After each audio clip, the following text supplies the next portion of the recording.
जो हमारी छोटी बहन सोना सुहानी जी की शिष्या है, तो जैसा नाम होता है वैसा ही गुण इंसान के अंदर होना चाहिए, तभी उसका नाम होता है। और बिरहा जगत के बड़े ही शानदार कोरस वादक हाँ मनोज तूफानी जी की बिटिया रानी है ये, और बहुत सुंदर इनका प्रयास है। माता सरस्वती जी इनके ऊपर दया दृष्टि बनाए रखे,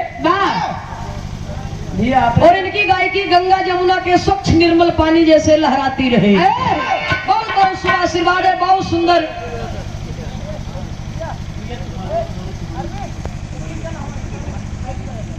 अच्छा, मनोज तूफानी जी की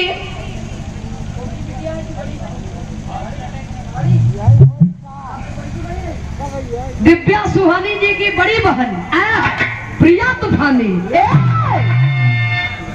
ये आपकी ओर से सुंदर पुष्पहार बहुत सा रुपया दे करके सम्मान दिया है। बहुत बहुत दोनों बहनों को शुभ आशीर्वाद है। और जागरण और भजन लोकगीत की बड़ी ही अच्छी कलाकार है और हमारे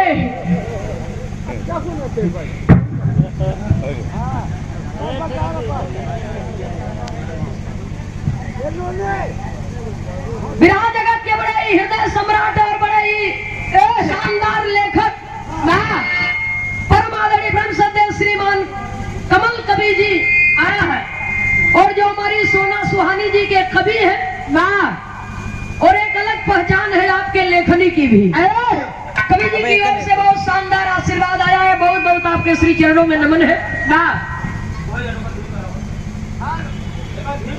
ओके, धीम कहते जाओ, सीटी देता भैया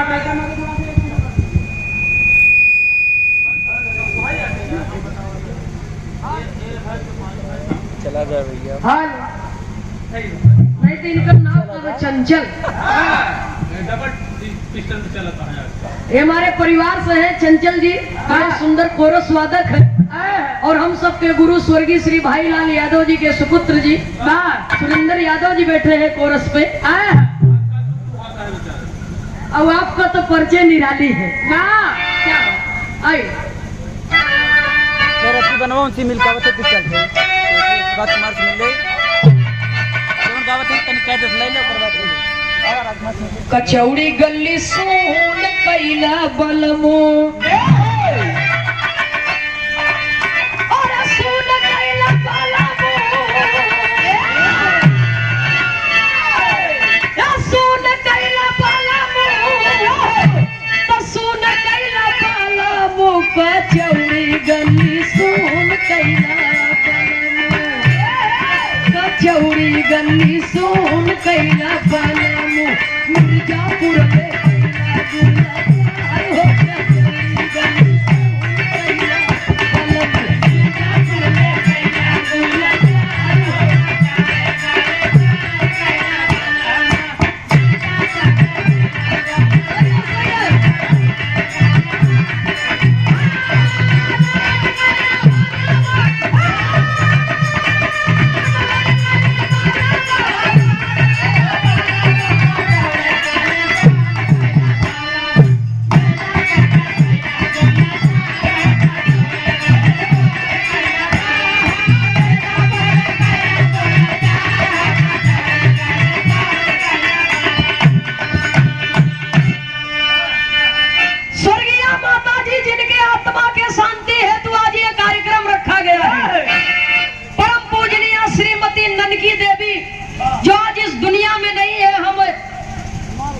माननीय माता जी के श्री चरणों में श्रद्धा सुमन समर्पित करती हूँ, नमन करती हूँ। माता जी के आत्मा को शांति प्रदान हो, स्वर्ग में उच्च स्थान प्रदान हो। माता जी का आशीर्वाद इस परिवार पर ऐसे ही बना रहे, ये परिवार प्रगति करता रहे, फलता फूलता रहे, ये भंडारा सुचारू रूप से संपन्न हो। एक लाइन कहना है,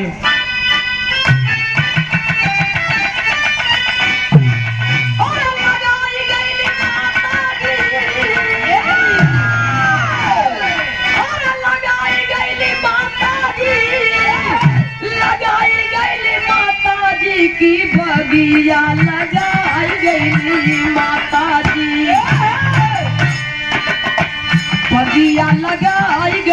माता जी सबही पे ममता लुटाई गईली बगिया लगाई गईली माता जी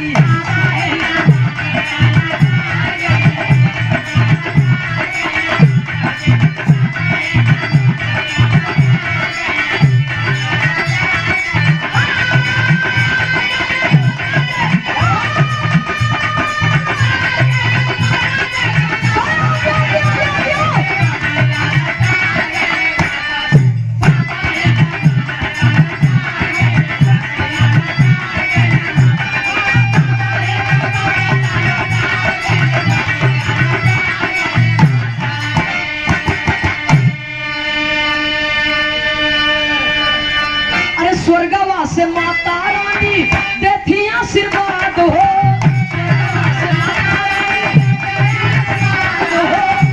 देती आशीर्वाद हो।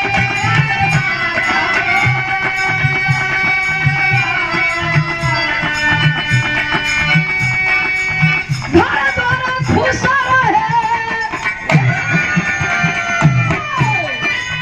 घर द्वारा खुशा रहे रह सब आबाद हो की बगिया लगाई गईली माता जी अरे बगिया लगाई गईली माता जी ममता के मोतिया लुटाई गईली बगिया लगाई गईली माता जी मोतिया लुटाई गईली बगिया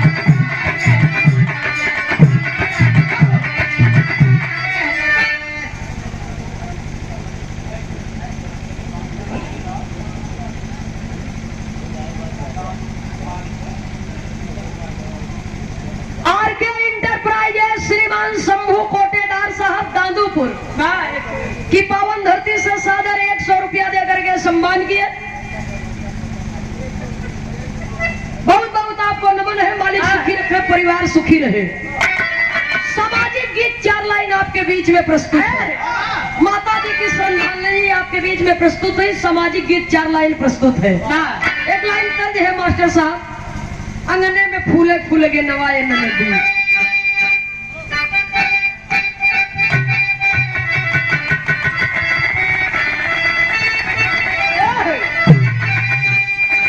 अरे अंगने में फूले फूले गे नवाए नदी बाजे बधैया दुआरा पे लेकिन गीत के अंदर भाव था।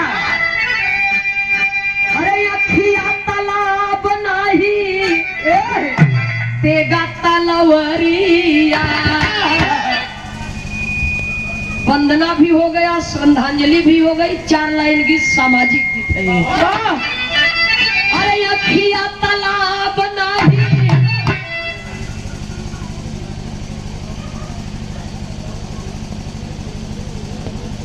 श्रीमान निरंजन भैया जी कजियानी से सादर 52 रुपया देकर के सम्मान किए। बहुत बहुत नमन है। मालिक सुखी रखे परिवार सुखी रहे। कहना है बाबूजी अरे अखिया तालाब नाही तेगा तलवरिया अरे अखिया तालाब नाही तेगा तलवरिया फिर भी भरल जाता दुनिया में अखिया तालाब नाही तेगा तलवरिया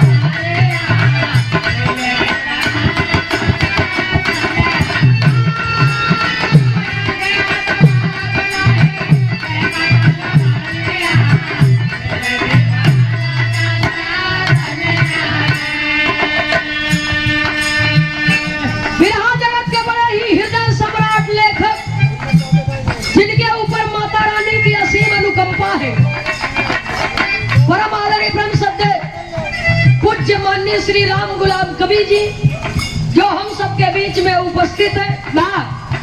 पूज्य कबीर जी के करकमलों द्वारा सादर 100 रुपए का आशीर्वाद आया है। बहुत बहुत कवि जी के श्री चरणों में नमन करती हूँ। आशीर्वाद दे कि हम बच्चे अपने कला क्षेत्र के फल में हमेशा कामयाब हो ना। आप लेखक हैं, हम गायक हैं। और लेखक की वरीयता ये दुनिया में चाहे कलाकार की उम्र 10 बरस हो चाहे 100 बरस हो, कलाकारों से सदैव सर्वश्रेष्ठ दी गई है, इसलिए कि आप लिखते हैं तब हम गाते हैं। बहुत बहुत कवि जी के श्री चरणों में सादर नमन करती हूँ। आशीर्वाद दे कि हम बच्चे अपने कला क्षेत्र के फल में हमेशा कामयाब हो, और हमारे प्रयाग की धरती के आन बान शान स्वर्गीय दादा रामधार झूसी नरेश, उस परिवार के अनमोल चिराग है, अनमोल धरोहर है। बड़े भैया जी श्रीमान त्रिभुवन नाथ यादव जी बिरहा जगत के बड़े ये जुझारू गायक। मुंह की बड़ाई अच्छी नहीं होती है बाबूजी, लेकिन हकीकत में जो आप हैं उसी को हम लोग कहते हैं। सादर 100 रुपया देकर के आपने सम्मान किया है पूरे परिवार का, जनपद प्रयाग की धरती के बाबा रामधार यादव जी के पूरे परिवार का, चाहे वो पिछली पीढ़ी बीत चुकी हो चाहे आने वाली पीढ़ी हो, परिवार का दारोमदार और सम्मान की जिम्मेदारी आपके ऊपर। बहुत बहुत आपका अभिनंदन है, आपका स्वागत है।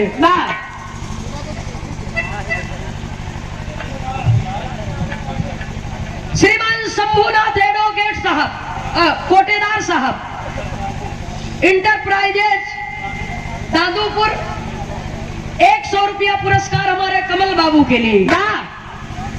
इनका नाम कमल बा, भगवान करे कि तू ऐसे खिलल रहा हमेशा। बहुत बहुत दोनों महान भावों को नमन है। उपस्थित जनता जनार्दन के चरणों में प्रेम भरा जय श्री कृष्ण। कहना है बाबूजी, अखिया तालाब नहीं तेगा तलवरिया फिर भी भरल जाता। दुनिया में यहाँ पर विद्वानों की टोली है। 1 मिनट बेसी लगे बच्चा भैया हम हाथ जोड़ के क्षमा प्रार्थी रह। लेकिन कहना है ये आंख तेगा तलवार नहीं है, न नदी नाला है। ये आंख तेगा तलवार नहीं है, नदी नाला नहीं है, तीर तमंचा नहीं है, और ऐसे बढ़ के अस्त्र शस्त्र भी ये दुनिया में नहीं है। कबो कबो मौका पड़े तो बाबूजी यही अखिया से जरूरत से ज्यादा पानी गिरत है। ये तेगा तलवार नहीं है, लेकिन जिसके ऊपर उठ गई दुश्मनी पैदा कर देती है, झुक गई सम्मान बना देती है। इसलिए कहना है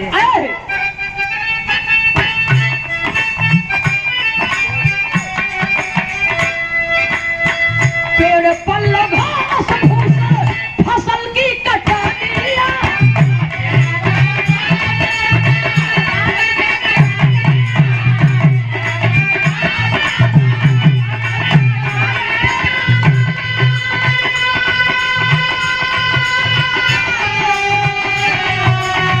केहू केहू लगत बाटा हटिया।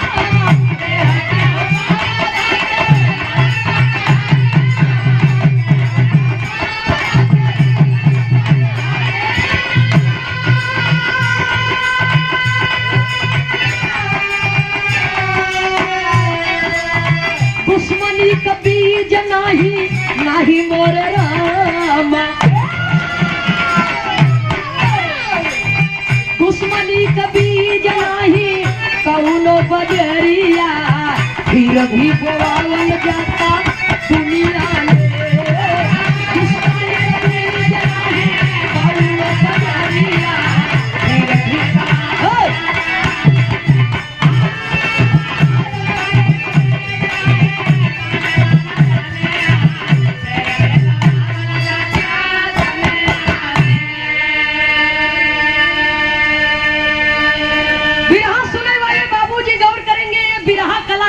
दुआर बा। पेड़ पल्लो घास फूस फसल की कटनिया, केहू केहू पौधा के लगत बा टहनिया। दुश्मनी के बीज नहीं कौनो बजरिया, फिर भी बोआवल जाता दुनिया में। इस संसार में बाबूजी धरती पर पैदा होने वाला लगभग सब नहीं, धरती पर पैदा होने वाला लगभग हर एक अन्न का बीज भंडार में मिलत है। लेकिन दुश्मनी के बीज नहीं कौनो बजरिया, दुश्मनी के बीज न कौनो बाजार में मिले, न गांव में मिले, न शहर में मिले। सुनने वाले बाबूजी गलत फहमी के इंसान शिकार हो जाते। कमात कमात जिंदगी सिराई जाता, हिया बने तो हुआ बने तो भाई रही भतीज रही, माई रही बाबू रही, ये तक तो ठीक बा बाबूजी। लेकिन दुश्मनी के बीज नहीं कौनो बजरिया। अपने पैसा के गाड़ी खरीद ले, अपने पैसा की जमीन खरीद ले, अपने मेहनत के कमाई से पूरी संपत्ति बनौबे, लेकिन देखे वालन के नजर में गलत साबित हो जाए कि कहाँ से बनवता। तो जितना लोग अपने दुख से नहीं परेशान बा, उतना दूसरे के सुख से परेशान बा। नहीं, हम उन्हें न कहा, बहुत बढ़िया कलाकार है, पड़ोसी पड़ोसी है, एक दूसरे के झाड़ लोग बर्दाश्त नहीं करते। सुने वाले बाबूजी, लेकिन जे दूसरे के सुख से हैरान हो जाता तो ओकर विनाश का रास्ता वहीं से खुल जाता है। अगली लाइन में कवि को संकेत करना है।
फिकरिया फिर भी सियल जाता दुनिया में।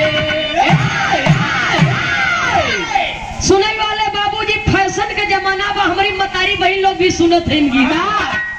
होठ कोई कपड़ा नहीं, सबके फिकरिया फिर भी सियल जाता दुनिया में। नया नया फैशन के दौर ही कहाला, लड़की और लड़का नहीं जल्दी चिन्हाला। लड़की लड़का एक समान, लेकिन होठ कोई कपड़ा नहीं। ये होठ कोई कपड़ा नहीं है, लेकिन इसको सिलना पड़ता है। क्यों? उदाहरण के लिए अपने इलाहाबाद के कहावत है, घरे में दुई परानी एक के 7-8 साल के लड़का बा, और आदमियों गवा बाजार से गोश्त लिया खरीद के। ये रिकॉर्डिंग होता यूट्यूब के माध्यम से पूरे दुनिया में जाए बाबूजी। और रतिया से कहे तू बनवत रहा, हम दारू बिसर गए, जात है लेके आवत है। वो चला गवा दारू खरीदे, दुल्हिया कुछ काम से चली गई भीतर, और एक ही कुकुर पहुंचा, कुल गोश्त खाए। कुकुर कुकुर देसी कहावत कुकुर ही कहे मनई। समाज के सम्मानित श्रीमान राजेंद्र यादव प्रधान जी की ओर से सादर 101 रुपया देकर के सम्मान किया, बहुत बहुत नमन है। और हमारी बहन सोना सुहानी जी के साथ में ढोलक पर संगत करते हैं। चमड़ा बजाओ बेचारा जी, हल्का जिन थमाओ नहीं जी, जितना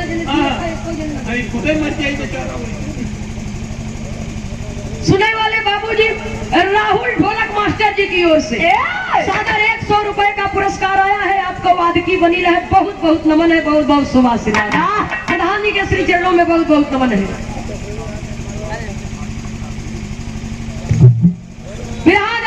परम आदरणीय आप सावित्री बागी जी के पतिदेव जी माननीय राकेश मौर्य जी की ओर से सादर 51 रुपए का आशीर्वाद आया है। बहुत बहुत आपको शुभकामना है। ठीक बा, हम हो सकते हैं। बहुत बहुत आपको नमन है, परिवार सुखी रहे, और सावित्री जी को बहुत बहुत शुभकामना है। सुनने वाले बाबूजी, औरतिया चली गई भीतर, गोश्त कुकुर खाए सब। जितने दादा बाबा लोग बैठा है सबके समझे लायक की बात ये है। और तब से जीवन में मेहरुआ निकरी भीतरा से बहरवा तक कुकुरा के कहता दहियरू का नाती कुल खायद है। हमारे पहलवान नहीं न पही तो हम खाई धइयो। तो कुतिया के बच्चा टहरत रहा, ओके काट के गोश्त बने के धई दिए। वहाँ से उसी लेके आए कहे बनिए यहाँ आओ पाई तो तब से वो लड़कवा अपने मनवे में सोचा था कि कहीं तो माई मारी जाए नहीं बाप तो कहब तो बाबू माई के मरही की करे कुकुर बनाई के धरे है और न कहब तो बाबू कुत्ता खाए इनका इतना दिन खराब बा तब कहब बा कहीं तो माई मारी जाए नहीं बाप कुत्ता खाए। ये बात इलाहाबाद वाले गवैया जब ओहर वालन के ऊपर कहा थे बहुत जबरदस्त लागू सुने वाले बाबूजी तो होठ कोई कपड़ा नहीं सबके फिकरिया न माई कहती बोली पावता न बाबू कहती बोली पावता तो इंसान परिस्थिति का दास होता है। इस होठ को सिलना पड़ता है कपड़े की तरह इसलिए कहना है बाबूजी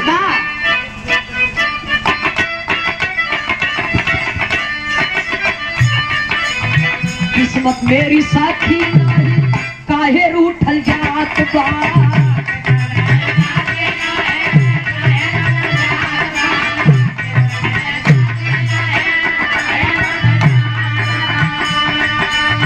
बुद्धि कोई लोहा नहीं जंग लगल जात बा बुद्धि कोई लोहा नहीं जंग लगल जात बा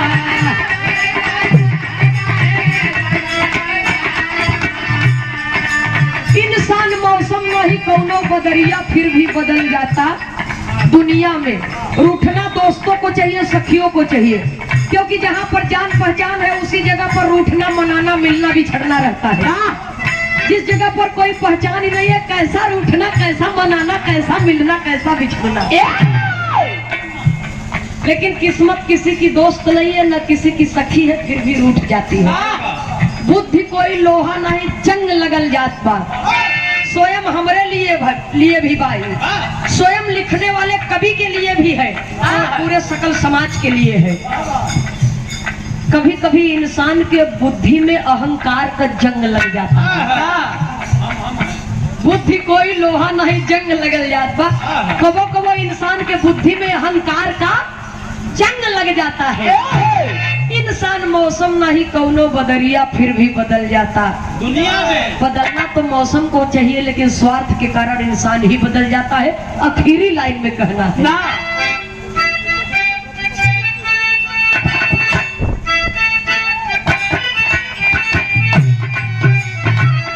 जिंदगी से नफरत है पत्थरों से दोस्ती क्यों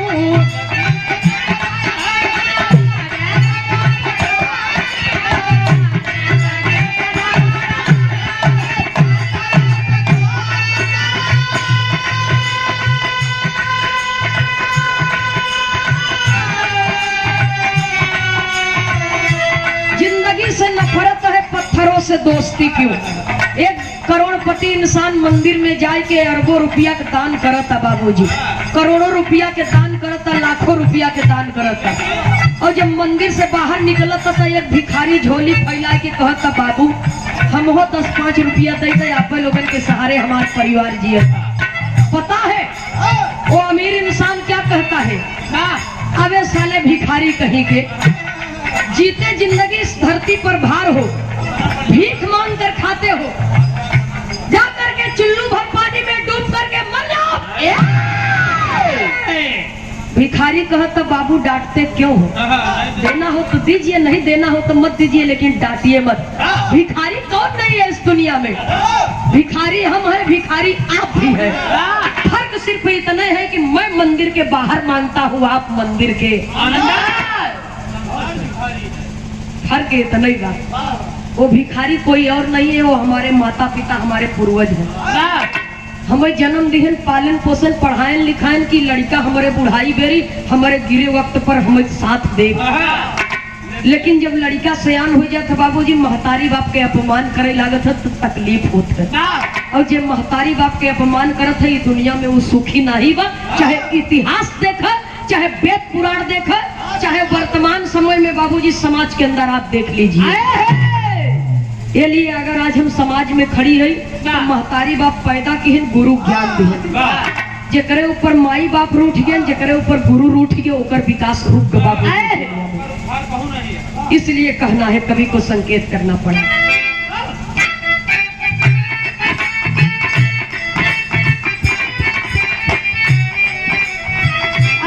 जिंदगी से नफरत है, पत्थरों से दोस्ती क्यों, अब विजय खेमराज फोकट मिलती न मुक्ति क्यों, विजय खेमराज फोकट मिलती न मुक्ति क्यों।